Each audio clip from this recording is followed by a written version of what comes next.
Nobody actually says that out loud. Not in real life. Not in the middle of something that is genuinely happening to them. The phrase exists only in the architecture of content, in thumbnails and titles, in the particular economy of attention that has turned human experience into something you click on and then abandon 12 seconds later for something more immediately stimulating. Ryan Mercer knew this because Ryan Mercer had built a career on it.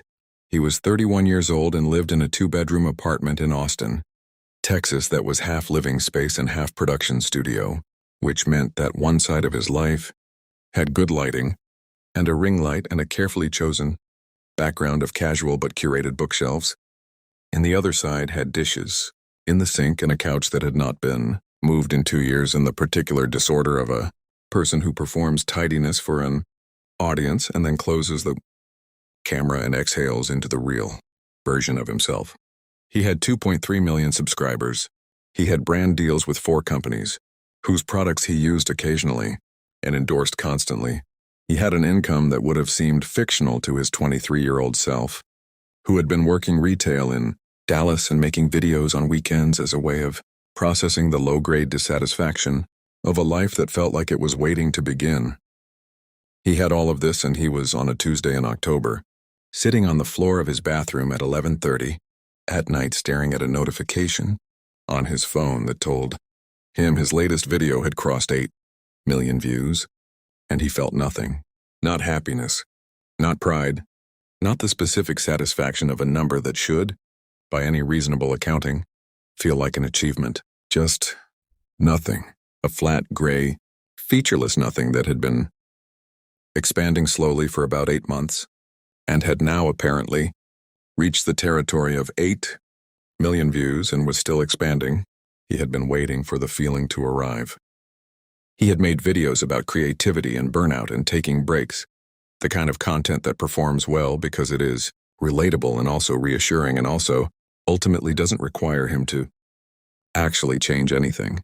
He had read the comments, "You're so real. Ryan, this is exactly how I feel," and felt the particular hollowness of being witnessed without being known. He put his phone face down on the bathroom tile. He sat in the quiet. The quiet was very loud in the way that quiet is when you have spent years filling every available moment with content, with the planning of content, the making of content, the reviewing of content, the responding to comments about content, until the silence between tasks has become something unfamiliar and slightly threatening, like a room in your own house you stopped going into. His phone buzzed. He didn't look at it. He sat on the bathroom floor for 40 minutes. This was, he realized, the longest unscheduled, unrecorded, unintentional pause he had taken in approximately 2.5 years. He had taken breaks, he had announced breaks, had framed breaks as content, had returned from breaks with videos about what he had learned during them. None of that was this. This was just stopping, without a reason, without a plan to restart. He went to bed without responding to anything. In the morning, he called his mother. Patricia Mercer lived in Dallas and worked as a middle school librarian and had never fully understood what her son did for a living, but had supported it with the particular, unconditional warmth of a woman who had decided long ago that her job was not to understand her children's choices but to be present for them. She answered on the second ring the way she always did. "Ryan, it's early." "I know. Is that okay?" A brief pause and the sound of his mother, recalibrating from librarian morning to mother morning. "Of course it's okay. What's wrong?" He hadn't planned to say what he said next. It arrived without arrangement, the way honest things often do when you have stopped managing yourself for long enough to let them through. "I don't know if I want to do this anymore, Mom. The channel. Any of it. I don't know if I ever wanted it or if I just got good at it and then couldn't figure out how to want something else." Patricia was quiet for a moment. He could hear her in the kitchen, the sound of a cup being set down. "How long have you felt this way?" she asked. 8 months, maybe. Maybe longer. "Have you told anyone?" "No." "Ryan." Her voice was gentle but direct in the way of librarians, who deal daily in precision. "That's a long time to carry something alone." He didn't say anything. "What would you do?" she asked. "If you stopped." "What would you actually do?" He had asked himself this question approximately 0 times, which told him something important. He had been so focused on the discomfort of continuing that he had not spent a single serious moment imagining the alternative. "I don't know," he said. "That's okay," Patricia said. "Not knowing is where things start." He didn't post for 2 weeks. This was unprecedented. He had never missed a weekly upload in 4 years. Had posted through illness and moving and a period after a breakup that he had turned into a video series about healing. Because of course he had. The comments in the first week were concerned. "Ryan, you okay?"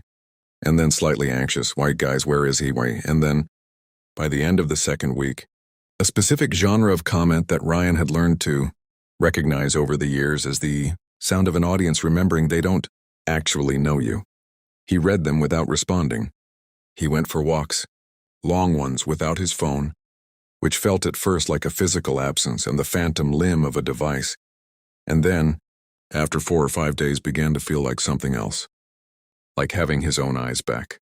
He noticed things he had not noticed because he had been looking at everything through the frame of whether it was filmable, whether it was content, whether it would perform. Without the frame, the world had a different quality, messier, less curated, and somehow more real than anything he had put on camera in recent memory. He visited a coffee shop he had walked past 100 times and never entered, because it didn't have the right aesthetic for a background shot. It had good coffee and a worn wooden counter, and a woman who worked the morning shift named June, who had been making coffee for 30 years and spoke about it with the specific, unhurried expertise of someone who had found their thing and stayed with it. He went back the next morning, and the one after that. June asked him on the 3rd morning what he did. He said, "I make videos online." She handed him his coffee. "What kind?" "About life, I guess, thoughts, experiences." She considered this without judgment. "Do you like it?" Ryan held the coffee cup and thought about the question seriously, which felt like something he hadn't done in a long time. "I used to," he said. "I don't know if I do anymore." June nodded the way people nod when they recognize something. "That happens," she said. "My daughter used to love painting. Stopped for 3 years. Then she started again, but different. Not to show anyone, just for herself. Changed everything." Ryan drove home thinking about that. Not to show anyone. He couldn't remember the last time he had done anything not to show anyone. He called his college friend Marcus, who lived in Portland and worked as a structural engineer and had approximately 0 social media presence by choice, which Ryan had always found mildly baffling and now found genuinely interesting. Marcus came to Austin for a weekend in November because Ryan asked him to, which was itself notable because Ryan had spent the last several years waiting for people to come to him and not asking for things directly. Marcus slept on the couch that had not been moved in 2 years, and they stayed up until 2 in the morning 2 nights in a row, talking in the way that people talk when they have known each other long enough to skip the performance. Ryan told him everything. The bathroom floor, the 8 million views, the nothing.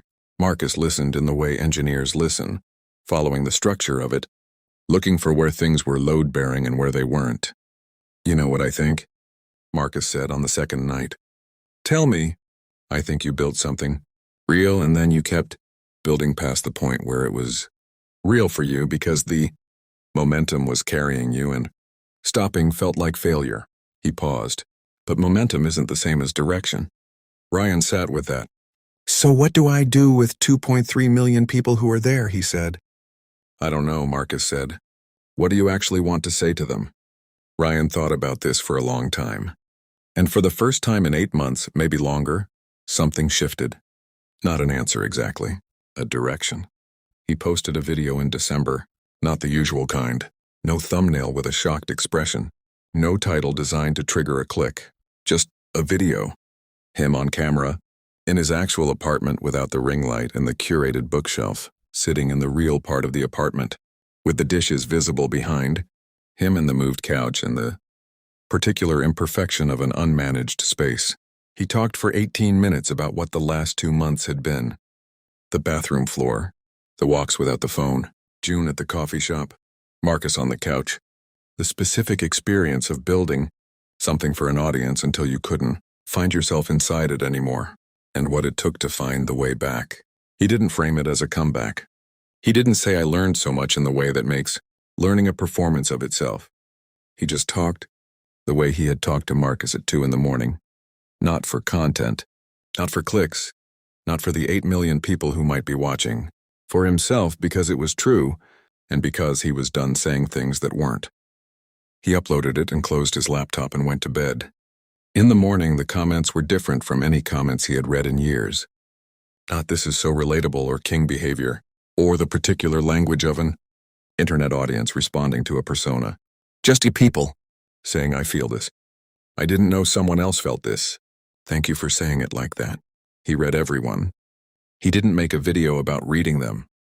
He called his mother and told her the video was up, and she watched it at the library on her lunch break and called him back and said, "That's you. That's actually you." And Ryan, sitting in the real part of his apartment on a December morning with coffee from June's shop in a to-go cup, said, "Yeah, I think it might be." He didn't know what came next. He didn't have a plan for the channel or a strategy or a content calendar for the new year. He had a couch that he had finally moved to a better position by the window, a coffee shop 3 blocks away, a friend who had slept on that couch and told him the truth, and a mother who answered on the second ring. He had himself back. That was, it turned out, the thing that had actually happened next. And it was enough. More than enough. Even if the title didn't quite do it justice.